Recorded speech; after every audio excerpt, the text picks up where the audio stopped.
Hola nuevamente y bienvenidos a otro episodio más de Consejos Recetados. Hoy hablando de la depresión y autoestima. Siempre recordándoles que la intención de este podcast es informar y no está supuesto a sustituir ningún tipo de tratamiento con un profesional de la salud mental. Mi nombre es la doctora Paola García, psicóloga clínica, y estoy acompañada por la enfermera licenciada en medicina psiquiátrica, Carla Del Com. Aquí estamos. Hoy vamos a movernos un poquito de hablar de estas crisis del 2020, como lo fue el coronavirus o las protestas, y vamos a hablar de un tema que afecta a muchas personas y que de una forma u otra nos afecta a todos y que especialmente nos está afectando ahora con estas crisis, que es la Ujú. depresión y la baja autoestima. Vamos a estar hablando de qué son los síntomas, los tipos de tratamiento y cómo estos hechos en particular nos han afectado a nosotras personalmente. Y vamos a estar dando ejemplos de nuestra vida personal y qué hemos hecho para mejorar. Así que por ahí vamos. Carla, ¿cómo estás en el día de hoy? Muy bien, hoy fue un día de playa. Qué Para los que nos rico. están escuchando, hoy es junio 16, ¿verdad? Se me fue el calendario. 17. 17, junio 17, y hoy el día estuvo perfecto para estar en la playa. ¿Y cómo tú estás? ¿Que te estás preparando ya para la graduación virtual? Así estamos preparándonos para la graduación virtual. Y pues hoy aquí en donde yo vivo no fue un día de playa, estaba llueve, que llueve, que llueve. Así Sí, que fue totalmente opuesto. Pero estamos bien, relax, tranquilas y listas para este podcast de la hoy. lluvia es buena, la lluvia se lleva lo malo y como que ayuda a uno a bajar revoluciones un poco. Así es, literal. Yo siento que cada vez que llueve yo me siento como que más relax, como que más tranquilo. No sé por qué, pero me gusta, no me molesta. Pues Paola, hoy vamos a estar hablando de la depresión, que junto con la ansiedad son los dos desórdenes de salud mental que son los más comunes, los que más nos llega a nuestra oficina. Y cuando una persona tiene depresión y no está tratada, usualmente pues desarrolla también síntomas de ansiedad y viceversa. Una persona que tiene ansiedad puede después desarrollar síntomas de depresión. Pero es importante este tema porque alrededor de 322 millones de personas en el mundo han por lo menos tenido un episodio o más de síntomas de depresión. Y es 322 millones son personas que se sabe o que lo hayan reportado o que han tenido tratamiento. No sabemos más de las otras personas que no necesariamente lo hayan reportado o hayan recibido tratamiento. ¿Ese Ujú. número te suena como un número grande? Sí, es un número grande y yo creo que es un número que muy probablemente está underestimated, está por debajo de lo que realmente es, porque hay muchas personas que tienen los síntomas de depresión y quizás tienen el diagnóstico, pero no están diagnosticados o nunca han ido a un profesional para diagnosticarse. Así que yo creo que ese número está bastante por debajo de lo que realmente sería Ujú. el número real, vamos. O que no lo saben, o que también, como en muchos países, no solamente en nuestros países en Latinoamérica, el estigma, las personas no Oh, van al yeah. psicólogo o las personas no van al psiquiatra y a veces prefieren lidiar con esos síntomas eh, yendo a la iglesia o de Ujú. otras formas y muchas veces pues no es reportado. Pero nada más en los Estados Unidos, 6.7% de las personas en los Estados Unidos también han experimentado por lo menos un episodio de depresión y eso es alrededor de 17 millones de personas en los Estados Unidos. Se sabe que a las mujeres le da o se reporta mayores casos de depresión en comparación con los hombres. Las mujeres son un 8.7% y los hombres son un 5.3% de la población completa de los Estados Unidos. Pero como había dicho, no se sabe porque siempre está esta interrogante, ¿será que las mujeres reportan más los síntomas que Ujú. los hombres? Y cuando se hacen los estudios, pues siempre tenemos que tomar en consideración que los estudios se dan con personas que reportan síntomas, Eso es ya que no hay correcto. otra forma de saber. Que por eso dicen que a veces no está generalizado a la población, porque a veces está por debajo de la población, a veces los estudios Ujú. están por encima de la población, así que por más que uno haga investigaciones, a veces pues no se puede tener el total ejemplificado de lo que es para la población. Y me parece interesante lo de los géneros, porque sí hay una diferencia bien grande, y más que, ¿verdad? En la Ujú. cultura latina, una de las cosas que pasa con los hombres es que les enseñan desde tener chiquitos que no puedes llorar, que los nenes no Exacto. lloran, que los nenes esto, que los nenes no demuestran sentimientos, que eso son cosas de nena, que bla, bla, bla. Así que desde chiquito los niños están con esta mentalidad de que, ok, pues me lo tengo que ocultar, no le puedo decir a nadie que me sentí triste, que algo me dolió. Así que Ujú. eso también aumenta la probabilidad de que estos estudios pues estén por debajo cuando reportamos sobre varones. Y que es interesante que digas eso porque inclusive en la presentación de síntomas, las mujeres se sabe que presentan síntomas más como de depresión, como de tristeza, de llorar. En los hombres se da más el enojo, la ira, el coraje, la violencia, y a veces es por eso mismo, a lo mejor, de no sentirse libres o cómodos de expresar sus emociones en una forma de que, mira, estoy triste, estoy deprimido, pues a veces a lo mejor reprimir esos síntomas pues puede causar esos otros síntomas de ira, Correcto. violencia y enojo. Así mismo. También se estima que el 35% de las personas con depresión no reciben ningún tratamiento. Y estas son estadísticas de los Estados Unidos. Del total de todas las personas que tienen depresión en los Estados Unidos, solamente 35% no están recibiendo ningún tipo de tratamiento, ya sea psicológico o con medicamentos. Y eso es un gran porcentaje, porque ¿qué hacen esas personas, verdad? Otra cosa interesante que encontré es que la depresión es la causa principal de discapacidad en los Estados Unidos. Las personas que están en disability ahora mismo en los Estados Unidos, la gran mayoría lo están porque sufren de problemas de depresión. Yo conozco familiares Y que están bajo esa misma línea en Puerto Rico también. sí, sí. Y el dato que más me chocó a mí fue que en el año 2018 hubieron reportados 48.344 casos de suicidios. Y no me quiero imaginar cómo entonces va a ser este año, que ha sido un año de tantas crisis y de tantas cosas Así que es. literalmente cada mes algo nuevo está pasando. O sea, que es un problema real, un problema que existe, un problema que es bien importante de tocar, ¿verdad? Pero a mí lo que me causa mucho la atención antes de mover y seguir más adelante, antes de tú entrar a la psicología, antes de tú entrar a la escuela y saber más de estos temas, ¿qué era lo más común que tú escuchabas en tu familia cuando se referían a alguien que estaba deprimido o triste? Yo creo una cosa que decían: "Ay, bendito, es que él es como así, como medio triste, como que él siempre como que no se ve feliz". Él, yo creo que ya su personalidad, que es que nada lo hace feliz, era una cosa que más yo escuché, es que nada lo hace feliz, Ujú. como que es bien negativo todo el tiempo, es como ya su personalidad, es que él es negativo, eres así. Y cuando tú venías a ver y estudiabas, decías: "No, no era que este era negativo, o sea, es simplemente que estaba deprimido", y pues no le ponían el nombre correcto. Así que No, yo lo que escuchaba mucho era, ay, esa persona tiene que buscar de Dios, porque el que cree en Dios y el que va a la iglesia no se deprime. Esas son cosas del diablo. O otra cosa que también escuchaba mucho era, ay, es que está mala de la mente, como que, como que dando a entender que esa persona estaba dañada o algo malo así estaba es. pasándole a esa persona. So que no sé, que culturalmente no, por lo menos en mi crianza no era algo que decían, ah, estás deprimida, pues mira, vamos a ver con quién te reunimos, vamos a buscar ayuda. Y no solamente con la depresión, también con la ansiedad.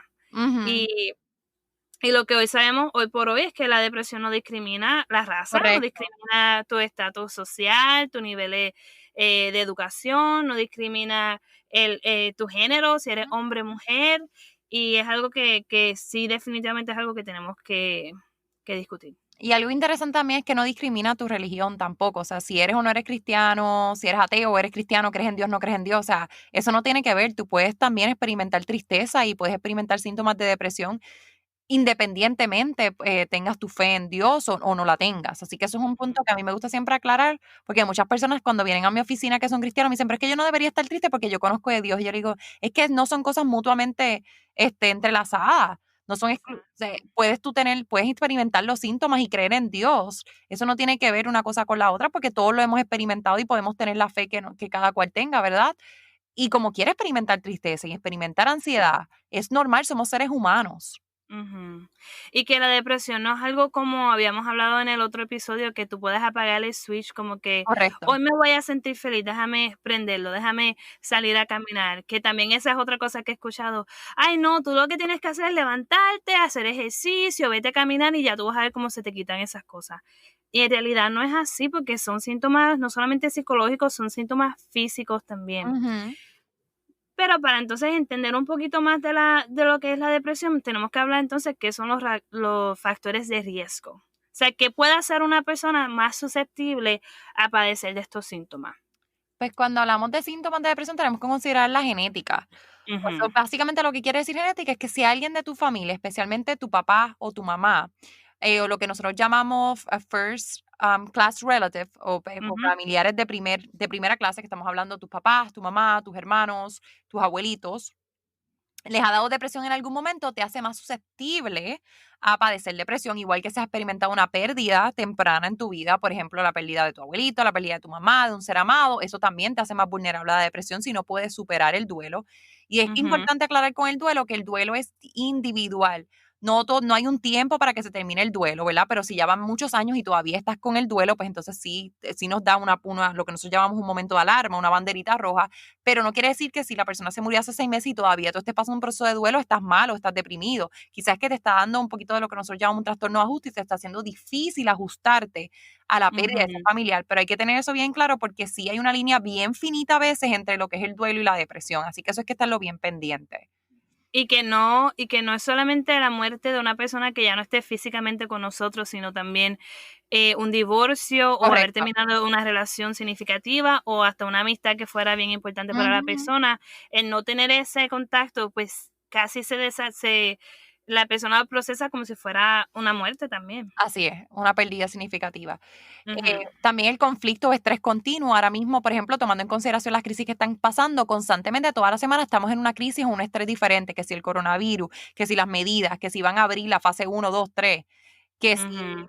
si lo de las protestas, que si lo que va a pasar ahora con la policía, que si lo que está pasando con la política, todas estas cosas son un estrés continuo. Así que ya llega un momento que eso también no se vuelve una depresión, llega un momento que eso también nos causa ansiedad, así que es importante recordar y repetir constantemente nosotras como profesionales de salud que un estrés prolongado va a causar cambios químicos en nuestro cerebro y por lo tanto puede causar unos niveles de riesgo de depresión. Y estrés prolongado también son esas personas que viven en relaciones abusivas por mucho Correcto. tiempo, personas que viven en extrema pobreza, personas que están en un trabajo que no les gusta, pero que por necesidad tienen que estar en ese trabajo. O sea, que eso es un tipo de que aunque no se note a diario que la persona no esté en una crisis, sí es un estrés continuo y prolongado. Y otro bien importante es el bullying.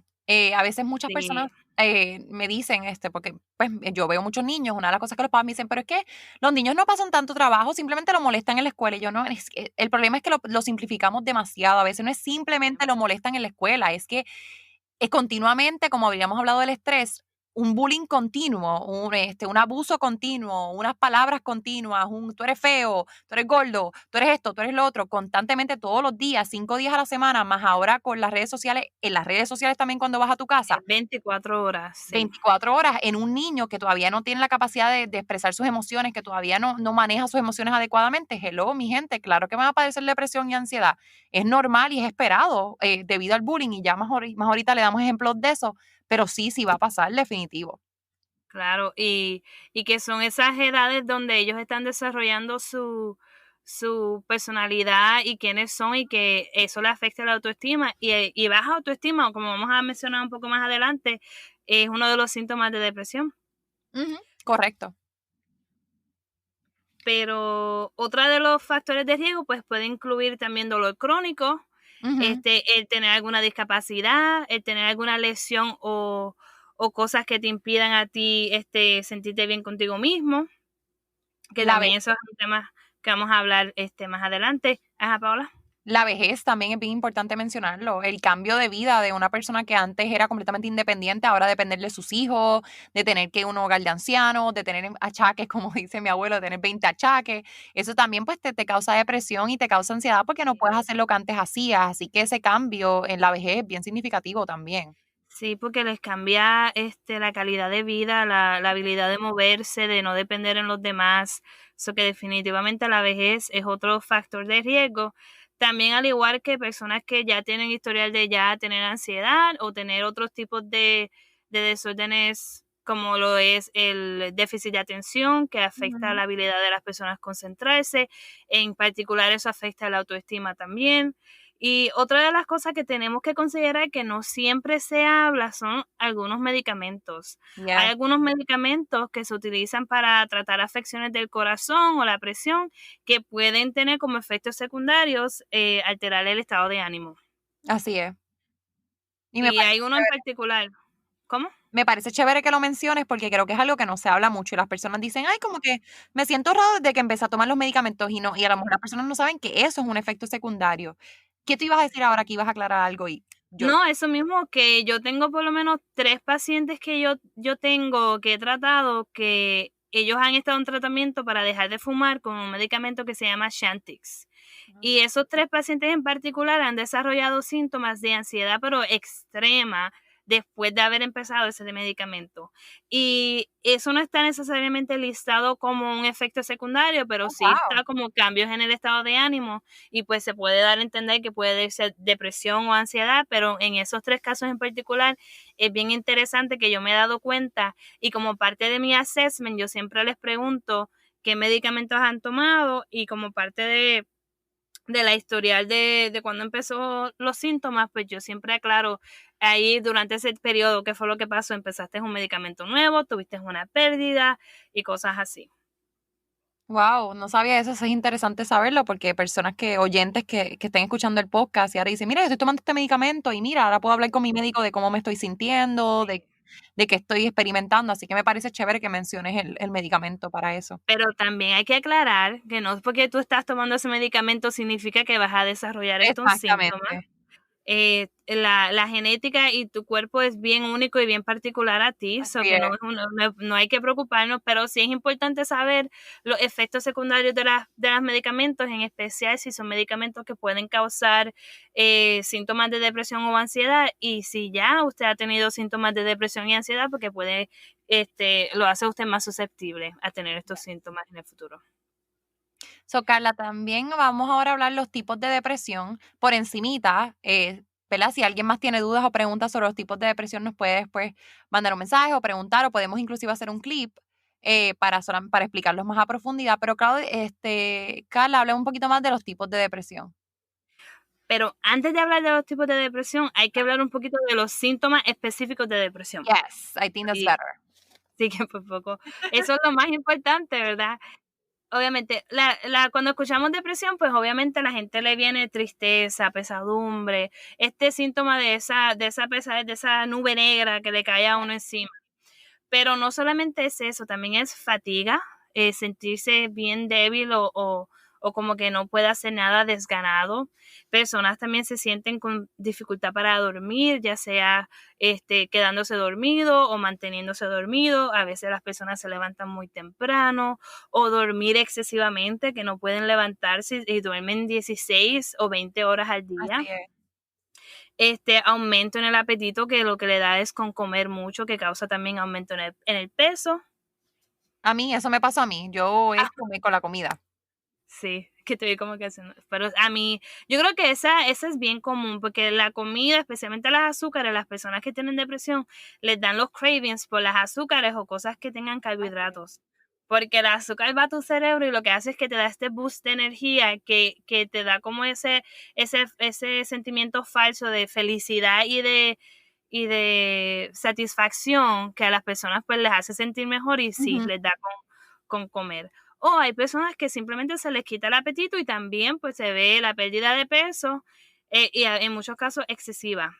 Así es. Otro de los síntomas es la culpa, excesiva y muchas veces inapropiada por cosas que no tienen nada que ver con la persona. Un ejemplo que yo tengo es una persona que veía la televisión y cada vez que había una muerte o algo trágico en las noticias, ella se sentía de alguna forma culpable, Bendito. porque porque eso no me pasó a mí, porque yo tengo la vida tan buena que tengo, porque mi carro está bien, el carro de esa persona no está bien. Son cosas como que esa culpa, o ya sea culpa también por cómo uno trató a los hijos o a las familias. Eso es otro de los síntomas de la depresión. Dificultad para concentrarse, no pueden leer un libro, no pueden ni siquiera tener una conversación con una persona sin tener otros pensamientos que los distraigan o otras cosas. Y el que es bien importante, que es el que a veces también más se conoce, pues son las ideaciones suicidas. Yes. Y cuando hablamos de ideaciones suicidas, siempre también hay que hacer el hincapié de que tenemos las ideaciones suicidas que son activas y las que son Pasivas. pasivas. Las que son activas, pues son esas personas que están activamente planeando cómo van a cometer el acto, Y las personas que tienen ideaciones pasivas son esas personas que dicen, ay, ojalá y me acostara a dormir y no me levantara. O, ay, Dios mío, si me diera un truco o me desapareciera. Como que piensan en terminar con su vida, pero no siendo ellos los que completan el acto. Correcto. Y es bien importante también decir que las personas cuando tienen ideaciones suicidas no es que sean cobardes, no es que sean personas que no le importen los demás. Cuando uno tiene depresión, cuando uno tiene ansiedad, cuando uno tiene cualquier afección psicológica, es un dolor tan grande que es bien difícil a las personas tolerar y muchas veces peor que el dolor físico porque no se alivia con presión, no se alivia con medicamentos, no se alivia con hielo, no se alivia con agua caliente y es algo que a veces es 24 horas, 7 días a la semana y a veces es cuestión de parar el dolor. Para el dolor, es correcto. Yo creo que eso es un punto bien importante para muchas personas. Dicen, ay, que tomé el camino fácil, que esto, que lo otro, que yo también pasé por una depresión. Mira, la depresión de cada persona es individual. Podemos tener síntomas igualitos, igualitos, igualitos y sentirlos y vivirlos de manera diferente. Yo creo que una de las cosas más importantes que he aprendido en mi carrera, que estoy segura que Carla podría compartir eso también con nosotros, es que podemos tener dos pacientes con exactamente los mismos síntomas y no se les van a expresar iguales y no se van a sentir igual. Así que es bien importante reconocer la individualidad dentro de esto. Podemos tener los mismos síntomas y expresarlos diferentes. Quizás yo tomé la decisión de que no me voy a suicidar, pero quizás otra persona la tomó porque en su vida, como Carla bien decía, es una nube tan y tan grande y esta presión tan y tan grande que no pude y lo hizo. Y claro que no queremos que nadie lo haga, pero lamentablemente es una realidad que se vive. No, y que a veces la mayoría de mis pacientes son personas que tienen depresión y ansiedad. Y yo veo aproximadamente 17 a 22 personas al día. Wow. 4 días a la semana. Yo veo muchos pacientes. Y yo jamás en mi sano juicio me podría ni siquiera atrever a comparar o a decir que yo sé lo que esa persona siente. Así y tú es. tienes toda la razón porque yo tengo 2 pacientes, ambas tienen historial de trauma, ambas llevan sufriendo de depresión por mucho, mucho tiempo. Una es de la que está triste, que duerme mucho, que no tiene energía, que siempre está decaída. La otra tú la ves y ella está riéndose, siempre haciendo chistes y cuando entra a la oficina lo primero que hace es se pone a llorar y me dice, yo estoy cansada, yo estoy tan cansada de fingir.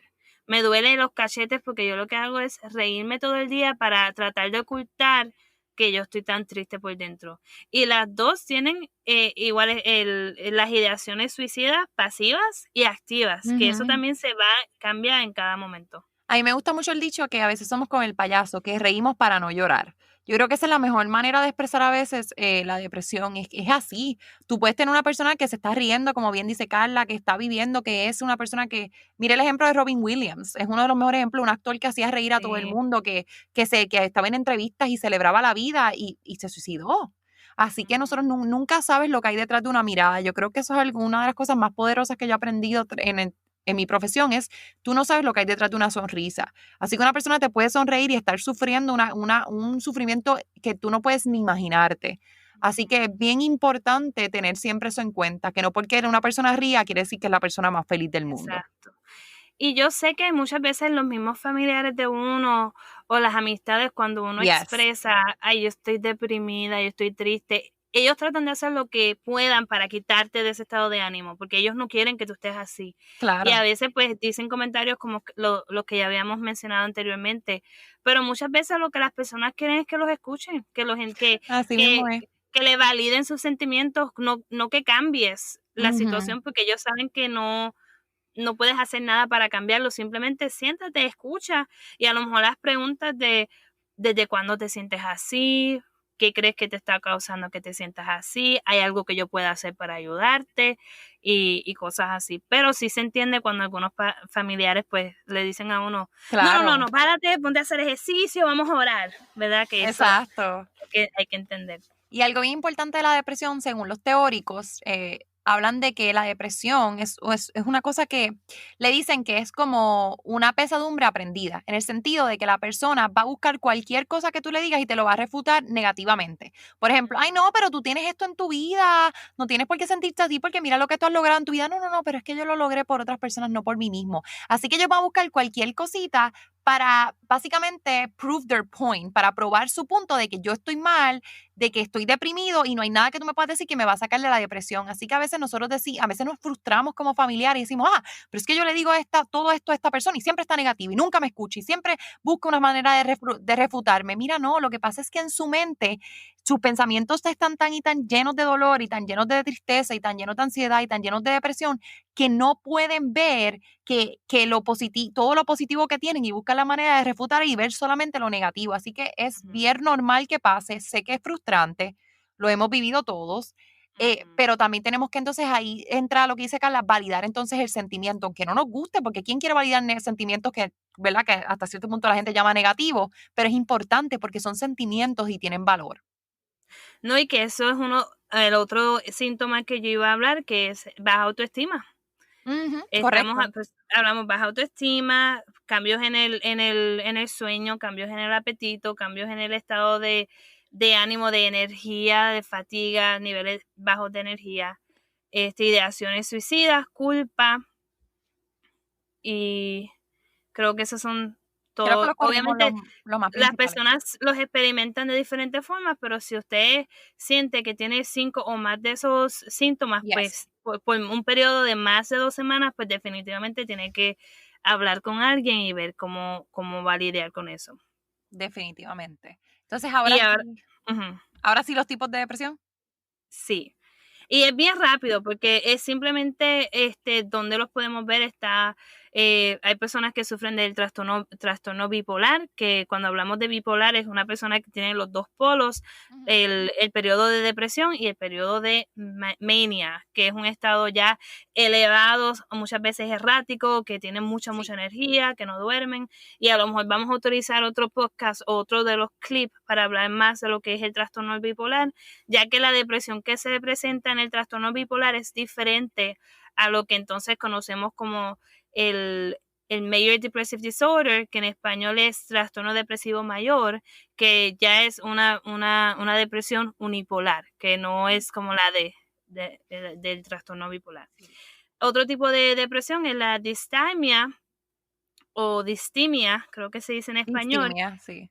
Y es un periodo de depresión que ya no has durado un mes o 2 meses, sino que ya es un periodo de depresión que está persistente por casi todos los días por un periodo de 2 años o más. En caso de los adolescentes, pues se puede diagnosticar si ese periodo ha sido de 1 año o más. Y es bien interesante que hablemos de esto rapidito. Cuando una persona ya llega a ese periodo de distimia, es un poco más difícil que esa persona responda a tratamiento de forma efectiva, ya sea con psicoterapia o con medicamentos, porque ya la persona se ha acostumbrado a vivir y a funcionar a ese nivel de depresión. Esta es una persona que trabaja, que hace sus cosas normalmente, pero que su estado de ánimo es mayormente triste, desanimado, baja energía, y esa se convierte ahora en su base. Ahora esa es su base, esa es su baseline de sentimiento. O sea que es un poco más difícil de que responda efectivamente a los tratamientos, pero sí siempre hay esperanza de que, claro, de que con tratamiento apropiado, pues la persona va a responder positivamente. Correcto.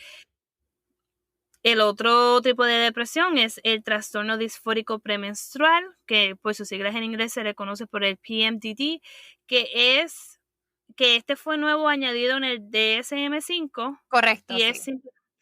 y es cuando las mujeres que tienen pues su periodo menstrual, pues experimentan síntomas severos que son similares a los del PMS, pero ya en este caso son severos. Son Y severos, que sí. pueden causar disturbios en el comportamiento y en sus interacciones sociales. Y además de los síntomas que ya habíamos dicho anteriormente de depresión, también las mujeres que tienen PMDD pueden tener cambios drásticos en el estado de ánimo, pueden estar más moody, más como que irritables, y pueden causar más pues disturbios en esa forma de que pueden ser más como tener más peleas durante ese periodo. Sí. y es un periodo que puede durar de 7 a 10 días antes de tener su menstruación y varios días después de haber tenido su menstruación. Y otra de las depresiones que ahora también están estudiándose más a profundidad son las depresiones que se dan durante el periodo de embarazo de una mujer. Puede darse a lo que nosotros llamamos posparto, que es el más común. Ujú. También se puede dar perinatal y se puede dar durante el proceso de perinatal, durante el proceso de embarazo, ¿verdad? Sí, del Antes de dar a nacimiento. luz. Así que es bien importante dar esas dos distinciones porque siempre escuchamos depresión postparto, pero actually la mujer embarazada durante su periodo de embarazo puede desarrollar depresión. Y si usted es una persona que ya ha tenido depresión o ansiedad Correcto. en cualquier estado de su vida, pues eso la hace a usted más probable o más susceptible a que tenga pues depresión durante el embarazo o en el periodo posparto. Correcto. Siempre hay que recalcar que siempre cuando las mujeres dan a luz, hay un periodo después del nacimiento que puede durar 5 o 6 semanas, que se le llama el postpartum blues, que es como que este periodo en que las mujeres se sienten como que más sensibles, más un poco tristes, es un cambio drástico ahora tener que estar cuidando un bebé, más los cambios hormonales, más no poder dormir, porque cuando tú tienes un recién nacido que está llorando cada 2 horas, todos esos cambios en la vida sí causan un periodo de ajuste, pero se entiende que después de 6 a 7 semanas, pues las mujeres empiezan como que a ajustarse y se sienten mejor. Pero si eso no cambia en esas 6 semanas y es Sí. algo que se extiende a 6 meses o a un año después de haber dado a luz, es algo que definitivamente tienes que buscar ayuda profesional y hablar con tu OBGYN o con un consejero. Una de las cosas que están recomendando ahora los ginecólogos y las midwives es actually de empezar tratamiento psicológico a unos meses antes de dar a luz y Ujú. continuarlo luego de dar a luz para que si te da ese postpartum blues o te llega a convertir en una depresión postparto, pues tú tengas las herramientas desde antes y puedas identificar los síntomas, porque obviamente es un cambio drástico, tu cuerpo cambia, las hormonas se descontrolan, no estás durmiendo porque tienes un bebé que tienes que cuidar, no estás durmiendo como dormías antes, te sientes más, tienes más estrés, tienes más ansiedad porque acabas de tener un bebé, es algo nuevo, aunque No, sea y el que segundo. esos mismos síntomas de no poder dormir se parecen mucho a lo de la depresión, Exacto. la fatiga, la pesadez, a lo mejor no comes bien, todo Así eso es. físicamente no te sientes bien, pero No te sí, tienes sientes. toda la razón. Así que eso es bien importante de mencionar, lo que ahora pues lo están haciendo los ginecólogos y me parece excelente. Sí. Y en cuestiones de tratamiento con medicamentos, hay personas que tienen miedo y como que están un poco, pues, Reacio. eh, reacios a tomar medicamentos durante el embarazo, pero sí hay medicamentos que son más seguros que otros, siempre hay un riesgo, pero es mayormente durante la primera etapa del embarazo, durante el primer trimestre, porque ese es el periodo donde el bebé se está desarrollando y todo el cuerpito del bebé se está formando, y una vez eso ya está, ya el bebé está formado y ya está, ¿verdad? Que ya pasa ese primer trimestre, pues los medicamentos usualmente son más seguros porque no afectaría ya entonces la formación del bebé, sino que cómo el bebé crece y se desarrolla en el útero. Y es bien importante recalcar que el riesgo de no tomar medicamentos en una persona que tiene depresión o ansiedad es el mismo riesgo de no tomar medicamentos porque una persona que esté deprimida, que no come, que no duerme, que tiene esos síntomas de depresión físicamente, desarrolla otro tipo de hormonas que hace cambios también físicos que pueden afectar el desarrollo del bebé. O sea que en muchos casos es mejor tomar el medicamento y tener una mamá que al final de los 9 meses está apta y dispuesta a cuidar el bebé, que no haber tomado ningún tipo de tratamiento y cuando el bebé nazca la mamá esté tan deprimida que no pueda cuidar al bebé. Eso es So que cierto. sí que tiene sus pros y sus contras, pero siempre hay que tomar en cuenta lo que mejor convenga para la mamá también, para que pueda estar ella saludable. Carla, antes de ahora que estás hablando de medicamentos, para tocar un poquito lo que son los tratamientos, ¿cuáles son los medicamentos que tú, o sea, que más tú ves para depresión? Como habíamos hablado en el episodio 2 cuando hablamos de tratamiento y ansiedad, pues son bien similares a los que se utiliza con la ansiedad, que son los SSRIs o los Selective Serotonin Reuptake Inhibitors, que son los medicamentos que selectivamente ¿Inhiben? inhiben ciertos receptores en el cerebro para hacer más disponible el neurotransmisor de serotonina, que serotonina está asociado con el estado de ánimo y con los cambios pues, de depresión y de ansiedad. Voy a tomar un capítulo en particular único para hablar de todo de todos estos medicamentos porque son muchos. Definitivo. Pero otros medicamentos que son también bien similares están los SNRIs y muchas veces usamos una combinación de antidepresivos y antipsicóticos en personas que no están respondiendo bien a tratamientos solamente con antidepresivos. Chévere. Y en el caso de psicología también, en el caso de la terapia, en psicología también, más o menos igual que lo de ansiedad, utilizamos mucho la CBT, que es terapia cognitivo-conductual. Analizamos esos pensamientos que a veces son catastróficos, son pensamientos muy bien explicamos negativos, y los confrontamos con la persona y le enseñamos a cómo manejar y cómo soltar esos pensamientos automáticos.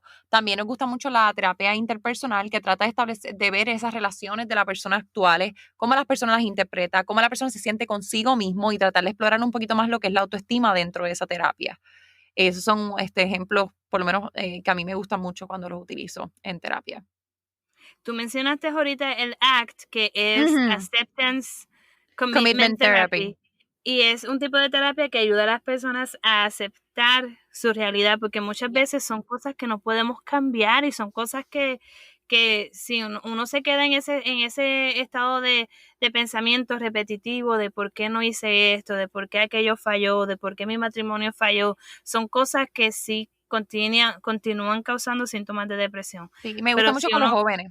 Utilizar, con los jóvenes es bien chévere porque es como más activo, yo lo digo, es más engaging para ellos, como que es más como que concreto, pueden ver y hay muchas tareas y cositas que pueden hacer que se les hace un poquito más fácil como visualizarlo. estos tipos de terapia psicológica definitivamente tenemos que usar un clip o un podcast completamente para entonces educar a las personas en estos tipos de terapia y a lo mejor darles un poco de técnicas que ellos Me mismos puedan parece utilizar chévere. en las casas. Así que esa es tu asignación, Paola, Esa para es mi hacer. asignación, no hay problema, yo lo apunto, lo apunto. Otra cosa, rapidito, que también sirve para síntomas o tratamiento de depresión, en este caso cuando es una depresión que ha sido por mucho tiempo o severa, y cuando hablamos de severidad es una persona que no puede funcionar en la sociedad, una persona que está crónicamente suicida, y es el caso de ECT o Electroconvulsive Therapy, que es en casos de, como dije, de depresión severa, pues se utiliza estos impulsos elec- eléctricos como Electroconvulsiones. electroconvulsiones, es que se me van las palabras. No te apures, que para eso Electroconvulsiones, estamos. electroconvulsivos para ayudar básicamente a que el cerebro como que se resetee para entonces ayudar a que la persona Correcto. no presente esos síntomas. Se ha demostrado que sí tiene una efectividad muy buena. Simplemente los efectos secundarios asociados con este tipo de tratamiento pues son un poquito Más severo. drásticos, pero sí, yo he tenido pacientes que han pasado por Yo este también. tratamiento y les ha sido muy Lo efectivo. hemos usado también por lo menos acá también, lo he visto en pacientes que tienen depresión con lo que se llama, no sé, sería como tipo psicótica, que ya tienen Ujú. pues un poquito más de cosas psicóticas, pues, alucinaciones, ven cosas donde no están y cositas así. Así que cuando ya esa depresión pasa a tener símbolos psicóticos, pues también el ECT es recomendado. Sí, yo la primera vez que supe del ECT fue de una paciente que estaba embarazada y tenía también síntomas psicóticos y ella no podía tomar medicamento. Ella tenía trastorno bipolar, de hecho, y ella no podía tomar medicamentos para la bipolaridad porque le afectarían al bebé y le hicieron ECT. Y Sí, eso entonces también se ella hace con respondió bipolaridad. bien. Sí, ella respondió bien, pero sí tuvo unos efectos secundarios, pero como dije, esto es un tema que podemos hablar más Más a adelante. profundidad porque es que es tanto lo de los tratamientos. Es mucho, mi gente, todo esto es mucho. Ustedes se creen, pero nosotros se lo estamos resumiendo. Esto es un Sí. montón. Y por favor, perdonen si sienten que estamos yendo muy rápido. Sí, como les dijimos desde el primer podcast, déjenos saber qué sugerencias, si hay algún problema con el audio, si tenemos que hablar un poco más suave, pero queremos asegurarnos que les demos la información lo más precisa. Y como es Sí. tanta información, pues tratamos de meterla en este podcast de por lo menos en menos de una hora. Así es. Este va a ser un poquito más largo porque ahora vamos a hacer la transición a lo que es la autoestima. So, quizás este podcast nos queda un poquito más largo que los anteriores. Nos disculpamos desde ya, pero de verdad queremos tocar el Sí, tema pero de la autoestima. usted le puede dar pausa y después se va y se toma un Exacto, cafecito, va a trabajar, después le vuelve y le da play. O sea, no lo tiene que escuchar todo ahí de una. O sea, eso es lo exacto, bueno exacto. No se tiene de que que sentar a tampoco. escucharlo. Puede escucharlo en el Exacto, carro, lo para, trabaja, vuelve y termina por la tarde, no hay problema.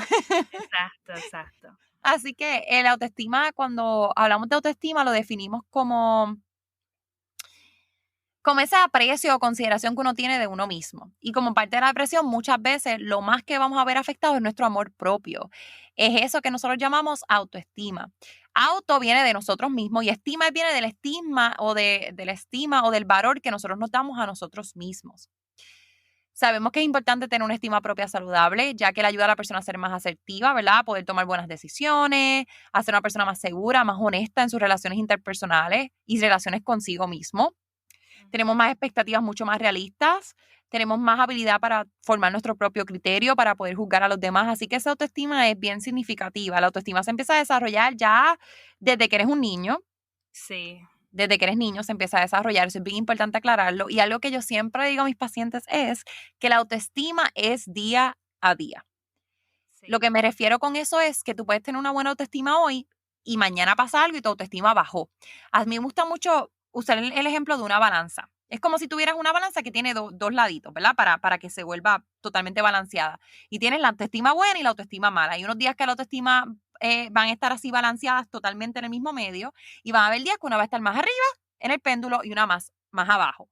Y es normal que pase, no todos los días se va a ver perfecto.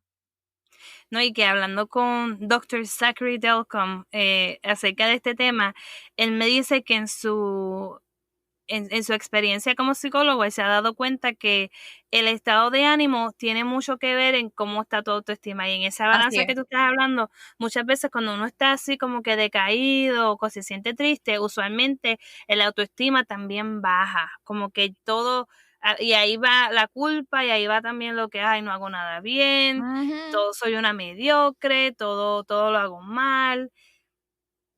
Y pues claro, eso te va a bajar el estado de ánimo y te vas a sentir triste y te vas a sentir pues devastada también porque cuando tú no tienes esa habilidad de verte a ti mismo como algo bueno, es bien difícil ver lo demás como bueno también. Así mismo es. Y una de las cosas que yo siempre me gusta hacer es como, yo le llamo una escalerita de autoestima, Ujú. y es donde tú puedes empezar con una autoevaluación. ¿Dónde tú estás? ¿Cómo tú te ves? ¿Cómo tú te sientes? Cuando tú te miras en el espejo, ¿qué tú ves? ¿A quién tú ves? Después viene lo que lo llamamos una autoidentificación, que tú vas identificando las cualidades positivas y también las negativas que tienes. Eh, ¿Y qué era lo otro? Ajá, autoevaluación, autoidentificación. Y entonces el último paso ya es el crear un autoconcepto de ti mismo.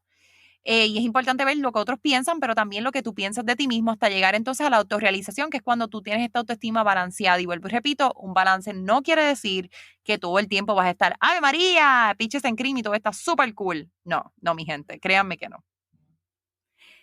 Algo a mí que me llamó mucho la atención cuando estaba repasando este tema es que me llevó también atrás a la pirámide de Maslow, hierarchies de Maslow, sí, I que te love it. habla de qué es lo más importante en la vida de los seres humanos. Y es una pirámide que está dividida en 1, 2, 3, 4, 5 cosas. Las Ujú, necesidades fisiológicas está como principal, que ahí está el aire, el agua, la comida, el para sexo, abajo. ir al Ujú. baño. Después viene safety needs, como protegerse, seguridad personal. Después está en el tercero, love and belonging, amor y pertenecer a algo. Ahí están las amistades, relaciones con una persona especial, ya sea el esposo, la novia. Y en cuarto lugar está es la autoestima, el respeto propio, la autoestima, el estado de cómo uno se ve como persona, reconocer sus fuerzas y su libertad como persona. Y quinto está la self-actualization, que es cómo se siente esa persona que ya eh, se ha convertido en lo que ha querido convertirse, cómo se siente esa persona como completo. creo que me estoy llevando. O sea que la autoestima está como parte de esa hierarchy of needs de Maslow, que significa que es principal, es importante que uno tenga buena autoestima. Si uno no tiene buena autoestima, hay algo que entonces te empieza a fallar de todas las cosas que uno necesita Así como es. ser humano. Y algo bien importante que a mí me gusta decir es que si tú no te valoras a ti mismo, si tú no te amas a ti mismo, es bien difícil entonces amar a los demás. Y yo creo que eso es algo bien cliché, porque yo se lo digo, a veces tú oyes que la gente lo dice y dice, eso no es cierto, pero sí, porque si no, tú no te valoras a ti mismo, algo siempre va a faltar. Puede ser excelente las relaciones interpersonales con otras personas, pero no va a ser igual si tú no te estás apreciando a ti mismo, porque cuando las personas te intenten apreciar a ti, tú no lo vas a ver y no vas a poder valorar eso de que, ay, verdad, yo soy X o Y, como ellos me están diciendo, que bien se siente. Si tú no lo puedes reconocer, entonces ya ahí hay un issue bien, bien importante. Pero como acabas de decir, cuando una persona tiene una autoestima balanceada, una persona es segura, una persona es honesta y esa persona también es capaz de tomar decisiones más acertadas. O sea, cuando tú Yes. te sientes bien con quien tú eres, no hay necesidad de mentir, no hay necesidad de tratar de ser una persona que no eres. En las relaciones de pareja uno se siente cómodo, uno se siente como que esta soy yo, si no te gusta, pues, tú sabes, como que vete. Pero cuando tú tienes autoestima baja, uno tiende a compensar, uno tiende a hacer más por las demás personas, uno tiende a, yo quiero que me vean como tal persona, pues yo necesito que las personas, pues yo tengo que hacer todo eso para que una persona me vea así. ¿Qué fue lo que me pasó a mí, ahora cuando contemos nuestras historias personales? Así era mi autoestima, o sea, para efecto de todo el mundo, yo, olvídate, podía con todo. Y realmente no, mi manera de bregar con eso era así, daba todo por todo el mundo, por todo el mundo, por todo el mundo, pero se me olvidaba de mí misma. Y vamos a hablar de eso, pero antes de hablar, para que haga más sentido con tu historia, Yes. pues tenemos que entonces hablar de qué es lo que causa que uno le dé baja autoestima. ¿Qué es lo que puede, como dijimos anteriormente, cuáles son los risk factors? Uno es la edad, porque como habíamos hablado, tu estima propia se está desarrollando desde que eres un bebé. Un ejemplo es mi bebé, cuando él está jugando con los bloquecitos y él hace una torre alta, yo necesito que su estima esté óptima. Yo le hago, sí, muy bien, good job, Ezequiel. Y él se siente bien y él aplaude. Si yo Ay, qué fuera otra bello. mamá y vengo y le digo, wow, gran cosa, como que, qué porquería, o se la tumbo, ahí le estás haciendo un daño al bebé porque entonces el Claro. bebé no se siente que hizo algo productivo, que hizo algo que estaba bien y entonces ya empieza un conflicto ahí.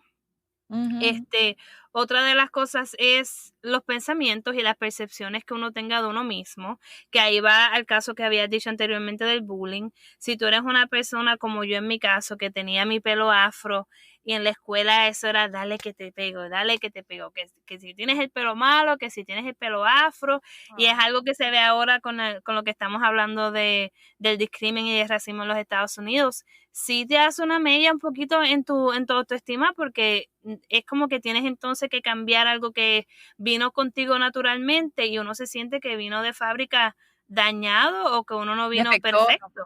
Ujú. Exacto. Y entonces, también las experiencias en tu casa o con tu familia, y ahí vamos otra vez al caso de cómo uno cría a los niños, el caso de cómo tu mamá o tu papá te ayudan a verte, en el caso de niños que se crían con solamente o la mamá o el papá no está en la casa, eso es algo que entonces también afecta la psique del niño Definitivo. creciendo, ¿verdad? La autoestima definitivamente se afecta a través de un divorcio o la muerte de un papá, de una mamá. Hace una gran diferencia en la autoestima del niño porque siempre siente como que algo me falta o no soy igual, entonces me comparo con los demás y pues eso es bien significativo también. Y otra de las cosas que encontré que también puede afectar la autoestima es tu rol en la sociedad. Si tú eres una mujer latina, ¿cuál es tu rol en la sociedad? Si eres una mujer afroamericana, ¿cuál es tu rol o cómo te percibe la sociedad o tu nivel de importancia? Si eres un hombre blanco en los Estados Unidos, ya tu autoestima ya tiene un par de puntos ahí porque en la sociedad norteamericana los hombres blancos están al tope, al tope. Así So es. que también eso puede afectar tu estima propia, obviamente las redes sociales, cómo se percibe el cuerpo de la mujer, ¿verdad? Que tiene que ser 90-60-90, rubia, blanca, de ojos azules, Kardashian o J-Lo. Y a veces hay personas que al no encajar en ese, ¿verdad? Esa imagen de belleza que tiene la sociedad para ti, pues claro que causa pues problemas. Y pues otras cosas que habíamos mencionado anteriormente, si la persona tiene algún tipo de invalidez o sufrió un accidente que le causó alguna lesión o cicatrices o marcas en el cuerpo, pues obviamente ya eso también cambia cómo la persona se percibe o se ve en el mundo. ¿Qué piensas de todo eso, Paola? Que es cierto, especialmente como mujeres, creo que la autoestima es algo bien significativo para nosotras, especialmente porque constantemente estamos compitiendo en este mundo que pues usualmente estaba hecho para hombres, es la realidad. Y tenemos que entonces romper todas estas barreras que fueron establecidas, ¿no? Que las mujeres se quedan en la casa, que las mujeres cuidan a los niños, que las mujeres no trabajan, que las mujeres esto, que las mujeres lo otro, que las mujeres no gastan dinero, que el que maneja el dinero es el esposo, que por ir para abajo. Y que cuando haces las cosas, que cuando estás entonces afuera de la casa o estás trabajando, cada vez que cumples con algún estándar de lo que la sociedad pide de una mujer, ahí añaden otra cosa nueva. Ahí añaden otra capa. Entonces ya cuando eres mamá es otra capa, cuando eres adolescente, cuando eres una viejita, en todas las etapas de una mujer siempre hay cosas que la sociedad pide de ti, que si tú no las haces o no encajas con esa figura, te juzgan. Y lo peor de todo es que te juzgan otras mujeres. Ay, sí, mi madre. Oye, mujeres, nos tenemos que apoyar entre nosotras mismas. Aunque no nos veamos igual, aunque no pensemos igual, tenemos que apoyarnos, oye. O sea, es como una cosa bien tremenda. Yo digo que es tremenda, la palabra es tremenda, porque es que, wow. Hola, gracias por estar con nosotros en otro episodio más de Consejo Recetado, este episodio número 3, donde estuvimos hablando de depresión y autoestima. Episodio 3, parte 1. Episodio 3, parte 1, exactamente. Espero haya sido de su agrado. No olvide buscarnos en nuestras redes sociales como Consejo Recetado. Estamos en Facebook, Instagram y en YouTube. Y yo estoy en Instagram como CarlaVMP, CarlaVMP. ¿Y tú, Paola? Y yo estoy como Dr. Alex Saidi, so Dr.Alex con X, rayita abajo, Saidi, P-S-Y-D. Perfecto, así que no se olviden buscarnos en el próximo episodio número 13, parte 2, donde continuamos la conversación sobre depresión, autoestima, y Paola nos cuenta su historia especial acerca de sus struggles ¿verdad? Con autoestima y los queloides, ¿verdad, Paola? Yes, así que en 5, 4, 3, 2, 1, conéctense con parte 2.